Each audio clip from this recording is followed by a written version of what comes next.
Bismillahirrahmanirrahim. Assalamualaikum warahmatullahi wabarakatuh. Salam sejahtera bagi kita semua. Selamat pagi saya ucapkan kepada dosen pengampu mata kuliah Sistem Pendukung Manajemen, Ibu Nur Fajirah Muhlis, Eskom MMSI, serta teman-teman yang sama berbahagia. Puji syukur kita panjatkan atas kehadirat Allah Subhanahu wa Ta'ala, atas rahmat dan karunia-Nya. Salawat serta salam tak lupa pula kita curahkan atas junjungan kita Nabi besar Muhammad Sallallahu Alaihi Wasallam. Video ini dibuat untuk memenuhi tugas ujian tengah semester mata kuliah Sistem Pendukung Manajemen. Baik, perkenalkan, nama saya Puji Hastuti dengan NIM 1912300894. Jurusan Sistem Informasi, Fakultas Teknologi Informasi.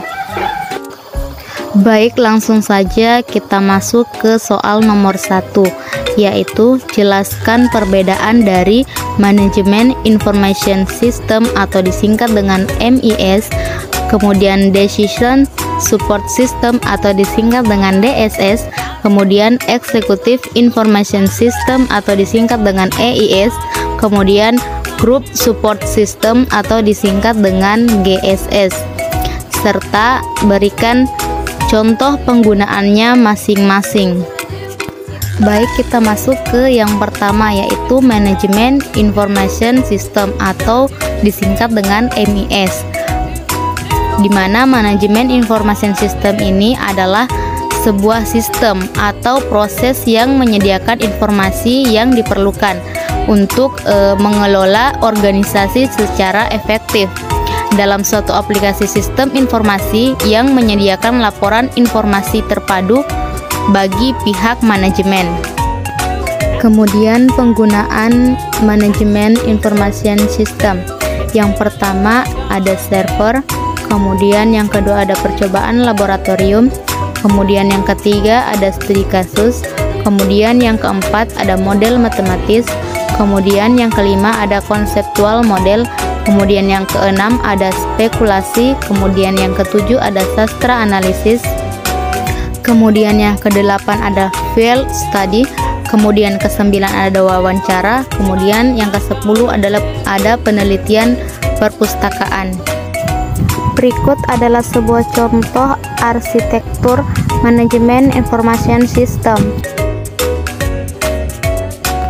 Kemudian yang kedua, Decision Support System atau disingkat dengan DSS, di mana DSS ini merupakan interaktif berbasis komputer sistem dan subsistem, dimaksudkan untuk membantu pengambilan keputusan menggunakan teknologi komunikasi, data, dokumen, pengetahuan, atau model proses keputusan untuk menyelesaikan tugas.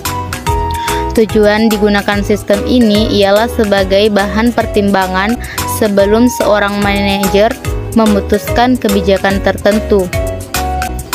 Adapun contohnya yaitu pada level taktis, pengumpulan data, semua data-data dari level operasional diolah dalam bentuk pengendalian manajemen sedetail-detailnya.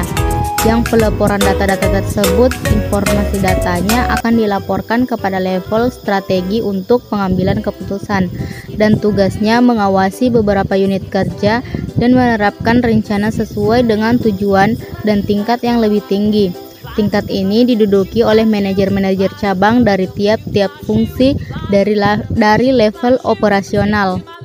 Kemudian yang ketiga ada Executive Information System atau disingkat dengan EIS, di mana EIS ini adalah satu jenis dari manajemen informasi sistem untuk memudahkan dan mendukung keterangan dari pembuatan keputusan kebutuhan dari eksekutif senior dengan menyediakan keduanya, internal dan eksternal, keterangan relevan untuk bertemu goal strategis dari perusahaan. Sistem informasi eksekutif disebut juga sebagai sistem pendukung eksekutif, di mana sistem ini merupakan sistem informasi yang menyediakan fasilitas yang fleksibel bagi eksekutif dalam mengakses informasi eksternal dan juga internal. yang berguna untuk mengidentifikasi masalah atau mengenali peluang. Kemudian contoh dari EIS. Pada umumnya, pada level strategis ini memberikan kebijakan-kebijakan yang diperuntukkan pada level di bawah atau tujuan, strategi, dan kebijakan perusahaan secara umum, yang kemudian akan diterjemahkan lebih spesifik oleh manajer di bawahnya.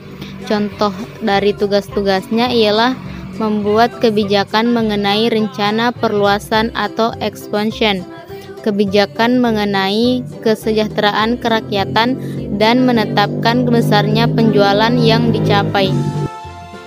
Kemudian ada Group Support System atau disingkat dengan GSS, di mana GSS ini adalah sistem berbasis komputer interaktif yang memfasilitasi solusi masalah-masalah tak terstruktur oleh grup pengambilan keputusan. Kemudian contoh penggunaannya dalam pertemuan GDSS umum yang menggunakan grup sistem dari University of Arizona, suatu kelompok akan bertemu dalam ruang keputusan. Para anggota kelompok menggunakan program vote untuk memberi peringkat pada daftar kategori yang diikhtisarkan oleh ide organizer. Rapat virtual hanya perlu perangkat keras, perangkat lunak, dan orang-orang yang terhubung. Kemudian soal nomor 2 yaitu jelaskan perbedaan life cycle system dengan prototype serta berikan contohnya. Sistem life cycle atau disingkat dengan SLC merupakan proses evolusi yang diikuti oleh pelaksanaan sistem informasi dasar-dasar atau subsistem. Sedangkan prototyping ialah proses iteratif yang melibatkan hubungan kerja yang dekat antara perancang dan pengguna. Kemudian contoh dari life cycle system yaitu yang pertama penentuan prioritas teknologi, kemudian yang kedua pemilihan aplikasi. Kemudian contoh dari prototype. Sebuah rumah sakit ingin membuat aplikasi sistem database untuk pendataan pasiennya. Seorang atau sekelompok programmer akan melakukan identifikasi mengenai apa saja yang dibutuhkan oleh pelanggan dan bagaimana model kerja program tersebut. Kemudian dilakukan rancangan program yang diujikan kepada pelanggan. Hasil atau penilaian dari pelanggan dievaluasi dan dianalisis kebutuhan pemakai kembali dilakukan menggunakan prototype. Kemudian soal nomor 3 yaitu buatlah satu contoh kasus atau masalah, kemudian jelaskan bagaimana manajemen information system atau MIS dapat menyelesaikan permasalahan tersebut.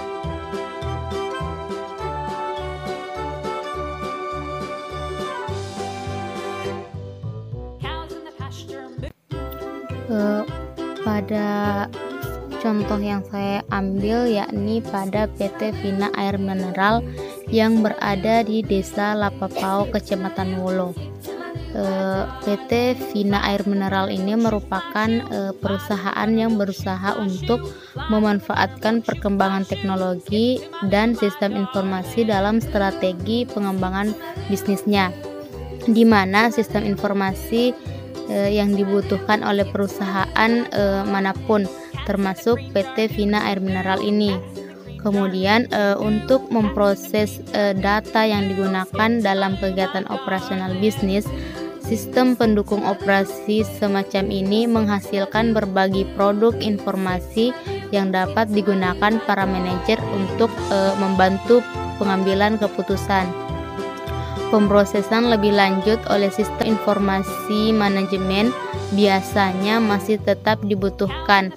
Peran dari sistem pendukung operasi perusahaan dalam bisnis adalah untuk melakukan proses transaksi bisnis secara efisien, mengendalikan proses produksi, mendukung komunikasi dan kerjasama perusahaan, memperbarui database perusahaan, dan yang paling penting ialah meningkatkan efektivitas operasional perusahaan dan daya serap produk perusahaan dalam pasar.